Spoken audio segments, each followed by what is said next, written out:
menyenangkan hati Tuhan harus lebih penting. Mesti lebih penting daripada memperoleh penggenapan janji. Kalau iman kita itu berpusat atau bercokol pada penggenapan janji, nanti segala cara dihalalkan. Tapi kalau iman kita berpusat pada menyenangkan Tuhan, maka kita akan menunggu dan menantikan waktu Tuhan dalam segala sesuatu.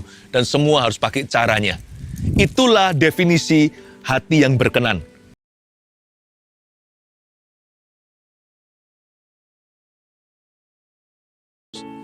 Amin. Puji Tuhan. Keluarga Saat Teduh yang saya sangat cintai, saya sangat kasih. Tidak sabar saya bawa sebuah pengajaran untuk kita semuanya. Kita langsung buka di 1 Samuel pasal 24. Beri judul menjadikan Tuhan tempat persembunyian. Dari NGD di sini ya. Di sini tepatnya. Gua-gua tempat bersejarah ini. Raja Daud waktu masih muda bersembunyi dari Raja Saul yang memburunya. Musuh yang bertubi-tubi, nggak sekali-kali loh, tapi berkali-kali Saul mengejar dia. Tapi Tuhan selalu luputkan. Hari ini ada satu tempat yang lebih aman daripada NGD, yaitu hadirat Allah. Kita bacakan ada 16 ayat totalnya, jadi langsung aja kita mulai. Ayat per ayat nanti Anda catat ya, akan ada pewahyuan-pewahyuan, rema untuk kehidupan Anda, bagaimana menjadikan Tuhan Yesus tempat perlindungan. Ayat 1. Daud pergi dari sana, lalu tinggal di kubu-kubu gunung di NGD. Saya jelaskan dulu, Daud pergi dari mana? Daud sebelumnya di pasal 23, Daud itu nyaris saja bentrok sama Saul terpaksa demi untuk melindungi atau membela diri. Tapi Tuhan tidak izinkan karena hatinya benar. Di sebuah gunung, bukan di sini, di dekat sini, mereka hampir bertemu begini. Tapi Tuhan gagalkan. Tuhan izinkan orang Filistin menyerang, sehingga Saul jadi kewalahan. Akhirnya Saul yang hampir aja ketemu head to head, harus kembali ke markasnya. Dan disitulah Daud diluputkan, lalu dari situ, Daud pergi ke sini. Yaitu di kubu-kubu gunung di NGD. NGD ini adalah sebuah tempat yang paling subur dibandingkan sekelilingnya yang adalah padang gurun. Tempat ini tempat persembunyian yang perfect atau sempurna. Kalau ada orang datang dari jauh, udah langsung kelihatan mereka bisa berlindung. Di kubu-kubu gunung di NGD ini juga ada vegetation. Di tempat ini anehnya, yang namanya tanam-tanaman yang bisa dimakan bisa tumbuh di sini. Bukan hanya begitu, di sini juga ada waterfall-nya. Ada mata air. Makanya itu mereka bisa menyambung kehidupan selama dalam persembunyian. Jadi NGD itu sebenarnya simbolisme tentang berada di hadirat Tuhan ketika kita ditimpa pencobaan atau saat kita menghadapi masalah. Tuhan itu menyediakan satu tempat oasis untuk kita. Tiada lain adalah firman Allah dan hadirat Roh Kudus. Ayat 2. Ketika Saul pulang sesudah memburu orang Filistin itu, diberitahukanlah kepadanya demikian. Ketahuilah, Daud ada di padang gurun di NGD. Ayat 2. Daud dikhianati. Entah siapa yang melaporkan, pokoknya ada juga orang yang berkata sama Saul yang jadi musuh bebuyutan, "Hei, yang kamu cari itu Daud, orang muda, dia ada di padang gurun di NGD." Kadang-kadang kita berpikir ya, kenapa ya masalah bertubi-tubi kok nggak selesai-selesai? Kalau saya jadi Daud, saya pasti mikir begini. Tadi nyaris kan, Tuhan luputkan tuh ajaib loh. Tepat waktu tuh sampai ke detiknya. Andai kata telat aja 1 menit, wah berabe hasilnya. Daud terpaksa harus bela diri kan, membunuh salah. Tapi kalau dia tidak bela dirinya, dibunuh juga buat apa? Itu bisa jadi buah simalangkama. Dimakan mati, tidak dimakan mati. Jadi Daud diluputkan. Mungkin Daud jadi GR. Dia mungkin merasa overconfident, berkata, merdeka. Sekali merdeka, tetap merdeka. Setelah masalah itu pergi, kayaknya Saul harus menghadapi Filistin sekarang, bukan menghadapi saya. Daud bisa gede rasa dan berkata, "It's already over, game over masalahku." Ternyata enggak. Datang kembali. Ternyata Saul belum selesai alias belum kelar. Saul masih bernafsu untuk membunuh. Daud kira dia sudah lepas dari cengkeraman beruang, lalu kemudian si singa datang. Pernahkah Anda merasakan? Masalah itu Anda kira sudah bye-bye atau goodbye. Belum lama kembali lagi. Kalau Tuhan luputkan sekali, kabar baiknya Tuhan bisa luputkan sekali lagi. Jangan takut, Allah itu mata rantai persembunyian. Tuhan bisa luputkan asal hati kita benar dan bersandar. Dan ada seseorang mengkhianati Daud. Wah, Daud pasti sakit hati. Ternyata enggak sih, Daud enggak pernah kepahitan. Ketahuilah Daud yang kamu cari itu dia ada di padang gurun En-Gedi. Ayat 3, kemudian Saul mengambil 3.000 orang yang terpilih dari seluruh orang Israel, lalu pergi mencari Daud, dan orang-orangnya di Gunung Batu Kambing Hutan. Ini namanya Bukit Batu, Gunung Batu Kambing Hutan. Tadi waktu lagi setting ya, sebelum kita saat teduh hari ini, di balik layar kru, kita melihat ada banyak kambing hutan. Semoga nanti Anda melihatnya, saya nggak lihat ke belakang. Ada kambing hutan yang memanjat, karena itu tempat nggak gampang buat manusia untuk mendaki. Kambing hutan memang sudah alami. Hari ini di Israel, tempat ini adalah tempat favorit untuk hiking. Tapi mereka harus punya equipment. Kambing hutan alamiah. Tuhan itu luar biasa. Tapi Daud justru pilih tempat ini. Kayaknya kita kalau mau masuk hadirat Allah itu agak menanjak ya, agak susah. Tapi Tuhan sudah memberimu equipment. Tuhan memberimu kerinduan ya kan? Kadang-kadang masalah juga sebuah equipment loh, sebuah alat di tangan Tuhan. Berapa banyak di antara kita gara-gara permasalahan kita jadi mendekat sama Tuhan, kita cari Tuhan? Nah kita seperti kambing hutan. Tapi Saul mengambil 3.000 orang yang terpilih. Nggak tanggung, 3.000 itu angka besar. Orang pilihan lagi. Pernahkah Anda merasakan masalah yang datang ke Anda itu bukan kebetulan, seperti seolah-olah sudah dirancangkan untuk menjatuhkan? Setan tuh tahu gimana mencubit kita. Dan setan itu paham kelemahanmu. Dia pilih 3.000. Itu angka yang aduhai, tapi orang pilihan semua. Anda tahu nggak? Problema yang kita hadapi itu seperti peperangan rohani yang disengaja. Dan itu semua pilihan. Kok bisa ya? Justru aku tuh lemah di sini, aku justru digocoh di area ini. Seperti memang sudah dipilih. Jangan takut, kalau setan bisa memilih untuk menjatuhkanmu, Tuhan bisa memilih untuk memberi kemenangan kepadamu. Kalau Saul memilih 3.000, kita hanya perlu bersandar pada satu. Yesus namanya. Ayat 4. Ia sampai ke kandang-kandang domba di tepi jalan. Di sana ada gua dan Saul masuk ke dalamnya untuk membuang hajat. Tetapi Daud dan orang-orangnya duduk di bagian belakang gua itu. Berhenti sampai ayat 4. Tahu nggak keluarga saat teduh? Saul itu bisa masuk ke gua, dari antara begitu banyak gua di sini, kok bisa masuk persis ke gua yang satu di mana Daud dan 600 tentaranya, tentara Adulam, ada di sisi kisi-kisi gua itu. Dari semua gua kok bisa kebetulan ya? Pahami, orang yang hidupnya dituntun oleh Tuhan itu dirancangkan untuk menang. Sampai kepada kebetulan-kebetulan yang paling detil. Hal-hal yang paling tidak disengaja, itu disengaja oleh Tuhan. Dari semua gua, kok bisa masuk ke sana? Ini gua cukup besar. Kalau hanya untuk buang hajat, maaf ya. Ngapain sih cari yang besar? Lebih private kan lebih bagus. Tapi entah kenapa pilihan Saul akhirnya jatuh ke gua itu. Tahu nggak? Gua itu diizinkan didatangi Saul. Karena Tuhan mau melatih Daud. Tuhan mau melatih Daud untuk jadikan Tuhan tempat persembunyian, bukan pisau dan pedang. Tuhan juga saat itu, untuk selain to train David, God wanted to test him. Tuhan mau menguji hatinya. Kebetulan Saul datang, aji mumpung. Kalau Daud adalah seorang yang aji mumpung, pasti sudah dibantai itu Saul. Daud manusia prinsip. Tuhan menguji dia. Jangan jadi orang yang terbawa dengan keadaan. Jangan jadi orang yang selalu mencari kesempatan dalam kesempitan. Sekalipun kesempatan mengetuk pintumu, gak tentu itu datangnya dari Tuhan Yesus kalau itu melanggar firman. Saul masuk ke guanya Daud itu, kebetulan ada Daud dan rekan-rekannya. Saya yakin itu semua disengaja untuk menguji hatinya. Selain itu, untuk melatih dia menjadi orang yang berkenan kepada Tuhan.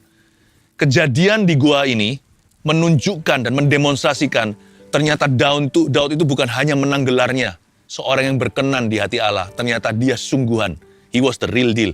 Orang ini sungguh-sungguh berkenan di hati Tuhan Yesus. Ayat 5. Lalu berkatalah orang-orangnya kepada Daud. Hati-hati apa yang orang katakan kepada Anda ya. Nah inilah perkataan murid-murid Daud, telah tiba hari yang dikatakan Tuhan kepadamu. Sesungguhnya aku menyerahkan musuhmu ke dalam tanganmu. Maka perbuatlah kepadanya apa yang kau pandang baik. Maka Daud bangun lalu memotong punca jubah Saul dengan diam-diam. Saya bisa bayangkan aja, imajinasi. Persis di daerah-daerah sini, waktu itu Daud dipanas-panasi. Kalau yang bicara hanya satu orang saja, tapi kalau bicara semua serentak demokrasi. Semua voting dan berkata, yes, kill him, bunuh Saul, musuh bebuyutan kita. Kan bukannya dia orang salah. Gini ya, orang boleh salah, Anda nggak boleh ikut salah. Kita yang udah benar itu jangan jadi salah. Untungnya Daud sekalipun sempat kepancing. Saya bayangkan dia mungkin kepancing. Makanya Daud langsung bangun. Kata maka Daud langsung bangun tuh langsung dia, oke. Namanya Daud juga manusia. Pasti dia terbawa. Apalagi kalau seluruh kelompoknya, semua orang di sisi kanan kirinya mendukung ide ini. Dia bangun kan, tapi dia bisa tahan diri. Yang dipotong bukanlah leher Saul. Yang dipotong hanyalah punca jubahnya.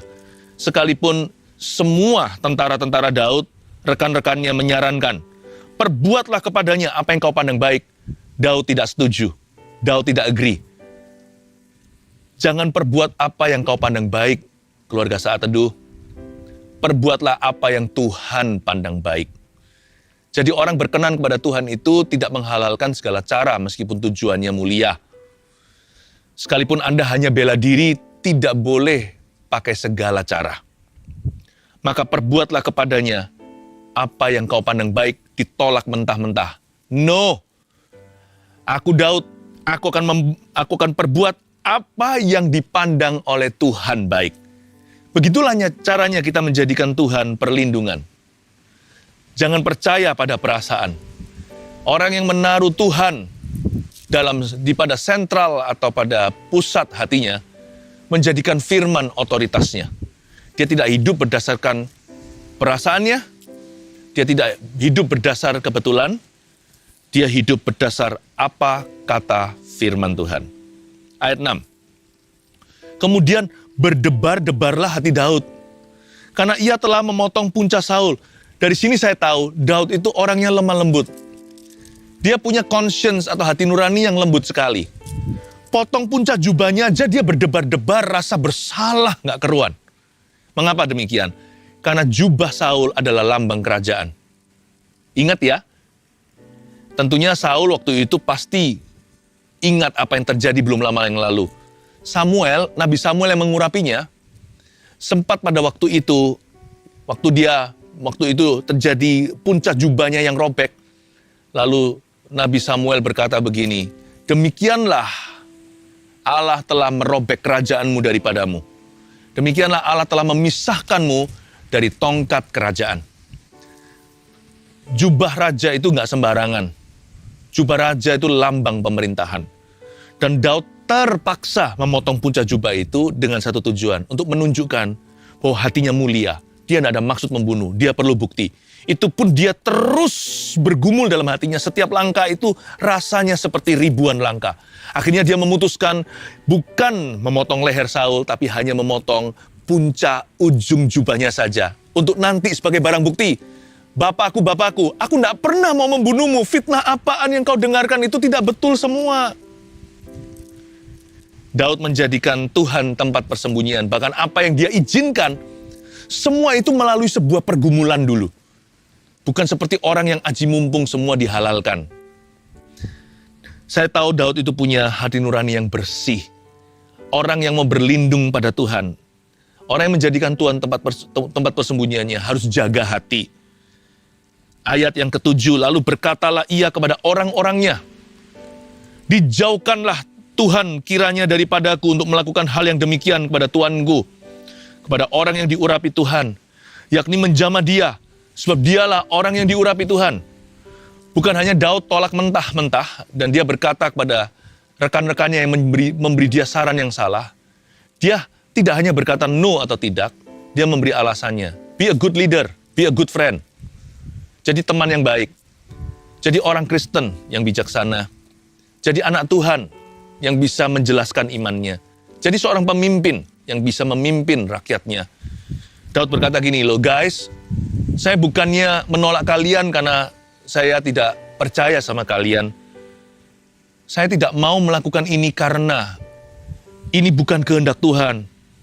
Saya tahu suatu saat nanti firman Tuhan akan digenapi untuk Anda dan saya, untuk kita semua. Tapi dengan cara Tuhan, bukan dengan cara kita. Saya mau tunggu Tuhan Yesus saja. Saya nggak mau main hakim sendiri. Meskipun tujuan kita pasti, saya tidak mau transitannya itu dosa. Lalu Daud berkata, enggak, aku tolak. Tahu enggak, kita semua punya pilihan loh. Ada orang yang berdosa berkata, aku nggak punya pilihan, aku terpaksa. Mana ada terpaksa, setiap orang punya pilihan. Kalau dia mau bergumul di hatinya dengan firman. We have a choice. We can say no. Kita bisa berkata tidak, bahkan kepada teman. Kalau saran mereka menyesatkan. Keluarga Saat Teduh yang saya cintai, Daud akhirnya berdiri pada pendirian, pada prinsip yang jelas. Dia berkata, no, God's word will be fulfilled on his terms, not on my terms. Firman Tuhan akan dipenuhi, akan digenapi dengan cara Tuhan, bukan dengan cara saya. Ayat 8, dan Daud mencegah orang-orangnya dengan perkataan itu. Ia tidak mengizinkan mereka bangkit menyerang Saul, garis bawahi. Ia tidak mengizinkan mereka bangkit menyerang Saul, penting garis bawahi itu. Sementara itu, Saul telah bangun meninggalkan gua itu hendak melanjutkan perjalanannya. Jadi, dengan perkataan tersebut, Daud menenangkan umatnya, dan ia tidak mengizinkan mereka bangkit menyerang Saul. Penting sekali untuk kita perhatikan, jangan pernah kita izinkan barisan sakit hati untuk membela kita. Never. Cara terburuk ya, untuk pembelaan diri, untuk lari dari persembunyian Tuhan, lari dari perlindungannya adalah suruh orang bela kita. Wah, itu bukan besi menajamkan besi, tapi orang yang salah meracuni sesamanya. Sebenarnya kalau saya pikir-pikir ya, Daud itu bisa loh. Kalau dia sendiri nggak mau bunuh kan dia bisa suruh Yoab, dia bisa suruh Benaya atau siapapun juga yang dari Adulam yang dia training itu. Ayo, saya nggak bisa. Kalian aja guys, kalian aja yang bunuh. Nggak apa-apa. Kalau aku kan nggak boleh, aku nanti jadi raja. Tapi kalau kamu kan tentara bayaran, silakan. Nggak apa-apa. Halal dihalalkan. Daud tidak lakukan itu. Apa yang dia terapkan pada dirinya, dia terapkan pada pengikutnya. Apa yang dia mau terapkan pada pengikutnya, dia terapkan dulu pada dirinya. Be a good leader. Ya, jadilah anak Tuhan yang konsekuen. Kan bisa aja dia pakai kaki tangan anak buahnya. Dia nggak mau. Dia berkata, no, this is not the way. Jangan izinkan barisan sakit hati. Ingat itu ya, untuk membela kepentingan Anda. Ayat 9. Kemudian bangunlah Daud. Ia keluar dari dalam gua itu dan berseru kepada Saul. Wow, ngeri, nekat sekali. Dia berseru kepada Saul dari belakang, katanya, Tuanku Raja, dari gunung-gunung ini, dari bukit-bukit ini. Saya rasa Saul udah ada berada di bawah ya, di dataran. Tuanku Raja. Saul menoleh ke belakang. Angin besar sekarang yang saya rasakan ini, membawa suara Daud jauh. Tuanku Raja. Saul menoleh ke belakang, lalu Daud berlutut dengan mukanya ke tanah dan sujud menyembah. Ayat 9. Daud gak berhenti sampai tidak membunuh musuhnya. Atau hanya melakukan firman Allah untuk dirinya. Atau mencegah pengikutnya. Bahkan memotong punca jubah Saul. Daud gak stop di situ. Daud lakukan bagiannya sebagai orang dewasa. Dia konfrontasi Raja Saul yang salah. Tapi caranya respectful. Pertama-tama dia berlutut dengan mukanya ke tanah dan sujud menyembah. Ini sebuah gesture ya, sebuah gerak-gerik tubuh di Timur Tengah atau Middle Eastern culture. Ini bukan penyembahan worship ya. Ini adalah cara untuk hormat kepada yang lebih senior. Lihat, tapi Daud tidak menjadi seorang yang avoiding conflict. Kalau dia tahu dia berdiri pada dasar kebenaran dan ada yang salah yang harus dibenarkan, Daud tetap konfrontasi. Dia konfrontasi Raja Saul dengan sebuah seruan, Tuanku Raja. Saul menoleh, lalu Daud berlutut ke tanah. Respectful. Tapi jangan jadi orang ya, aku nggak mau rame-rame nggak mau rame-rame. Itu kan seperti orang yang melihat kejahatan, dia diam aja, nggak mau jadi saksi. Orang itu berarti juga jahat. Diam di hadapan kejahatan, berarti dia condone atau dia rekomen atau dia setuju dengan kejahatan itu. Daud tidak mau jadi orang itu. Harus dia konfrontasi. Kan dia yang melihat kebenaran itu. Dan dia pula yang merasakan kejahatan Saul. Dia angkat tangan dan berkata, "Bapakku, boleh saya bicara, tapi secara respectful." Jangan jadi seorang manusia yang avoiding konflik, yang selalu menghindari konflik, lalu habis itu diam 1000 kata, di mana silence is not golden, di mana diam itu bukan emas. Anda harus angkat bicara. Daud melakukan bagiannya, tapi dia jaga attitude atau sikap hatinya. Saya tunjukkan lagi ya, betapa kesatrianya Daud. Ayat 10 sekarang. Lalu berkatalah Daud kepada Saul, "Mengapa engkau mendengarkan perkataan?"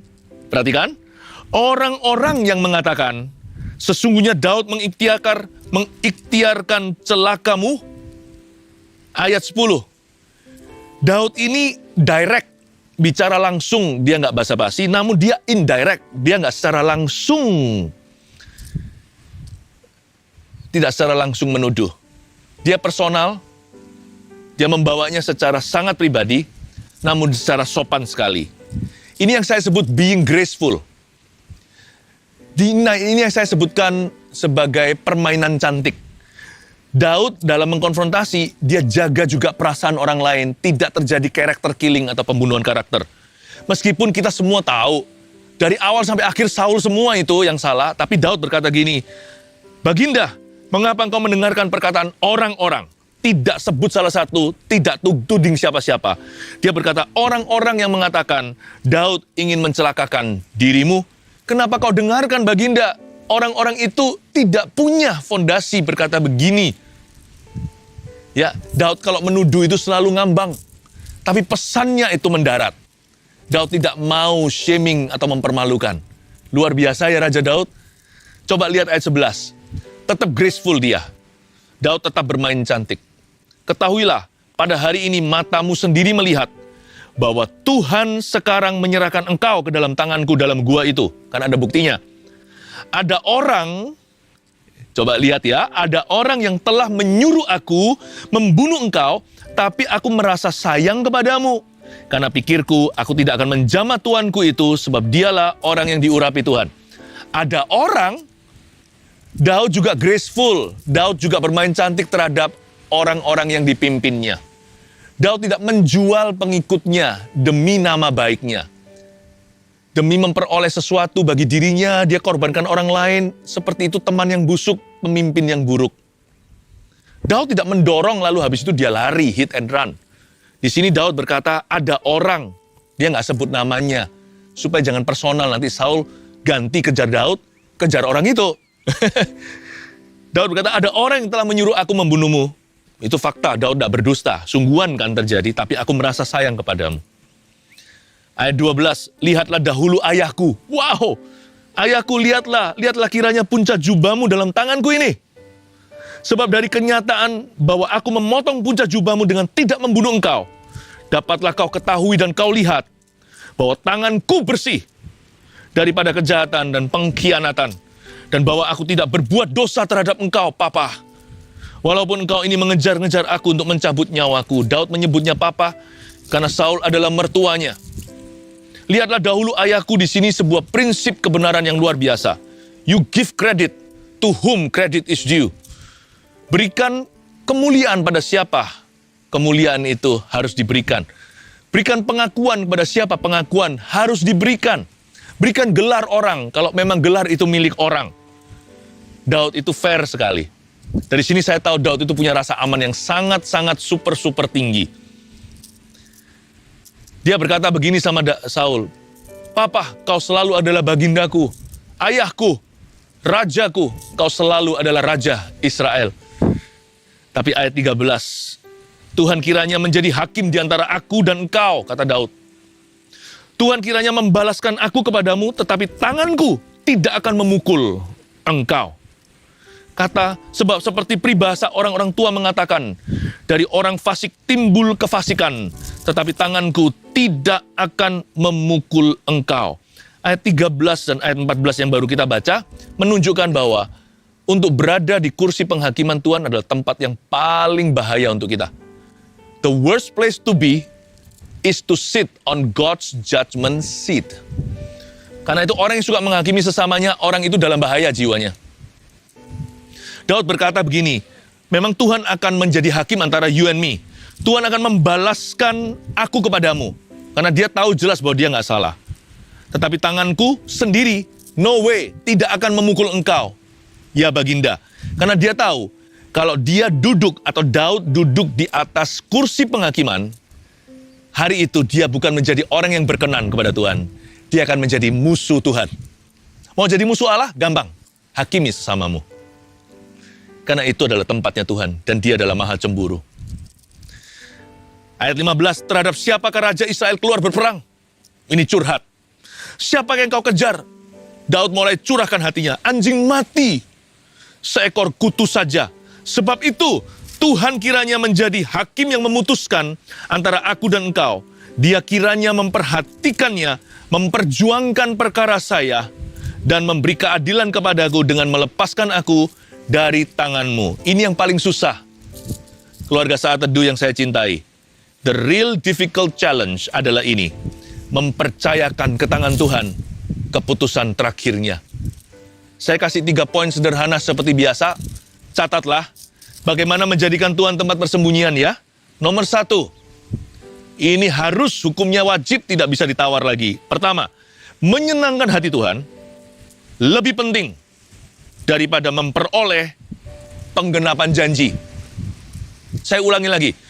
Kalau kita mau menjadikan Tuhan tempat persembunyian, prinsip nomor 1 atau number 1 tidak boleh ditawar lagi. Menyenangkan hati Tuhan harus lebih penting, mesti lebih penting daripada memperoleh penggenapan janji.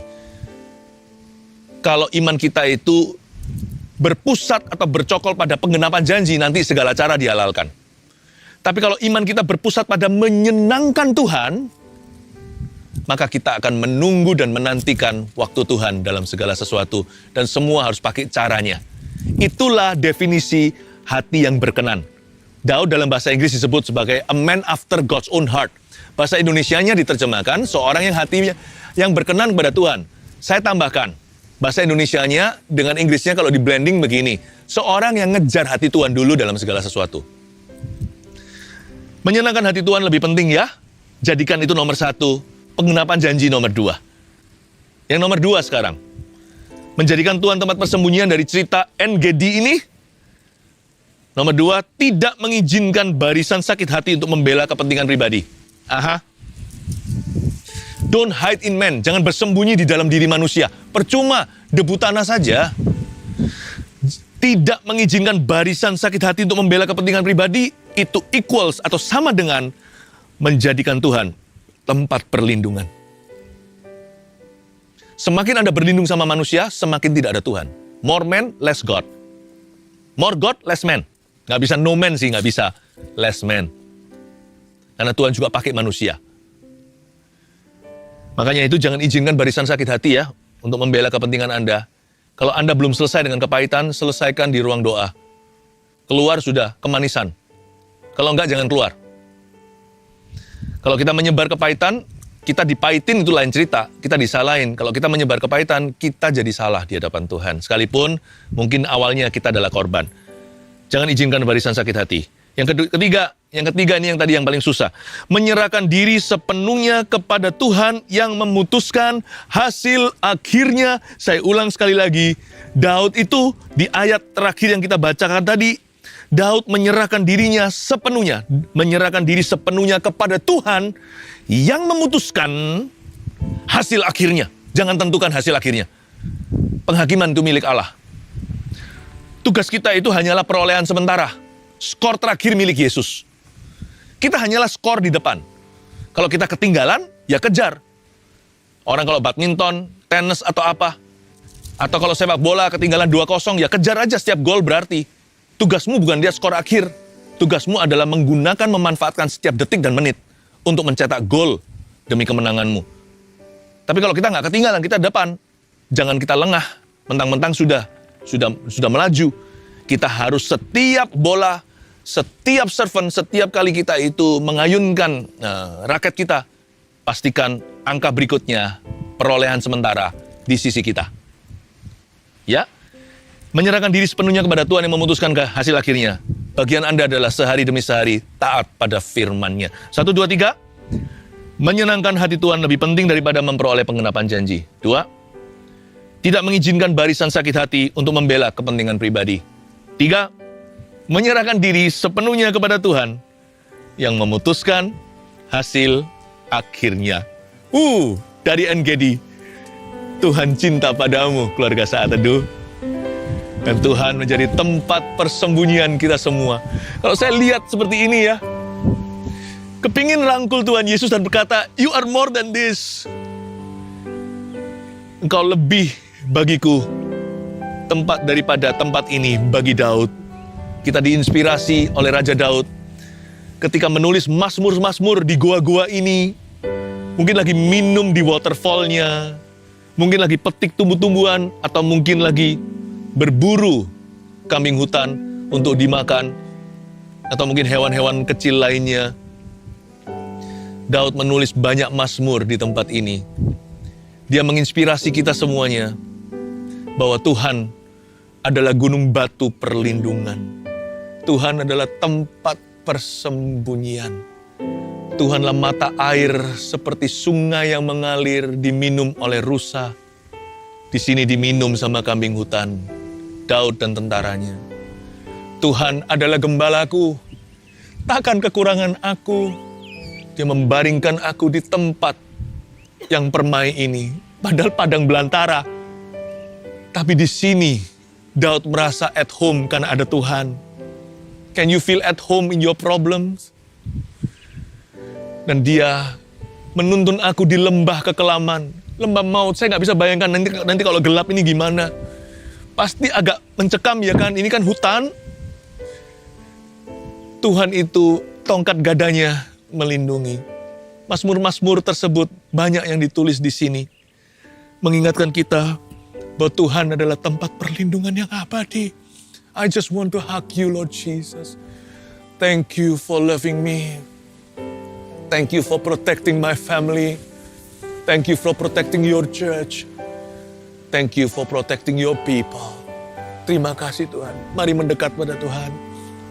Terimalah berkat dari tempat persembunyian yang kekal dan abadi, Allah Israel, Yesus Kristus Mesias, Juru Selamat yang hidup. Terimalah rahmat dan urapan dari Allah Roh Kudus menyertai keluarga Saat Teduh sampai selama-lamanya. Diberkatilah keluar masukmu, lumbungmu, kandunganmu, anak-anak panahmu. Diberkatilah rumah tanggamu dan pekerjaanmu. Dalam nama Yesus, amin.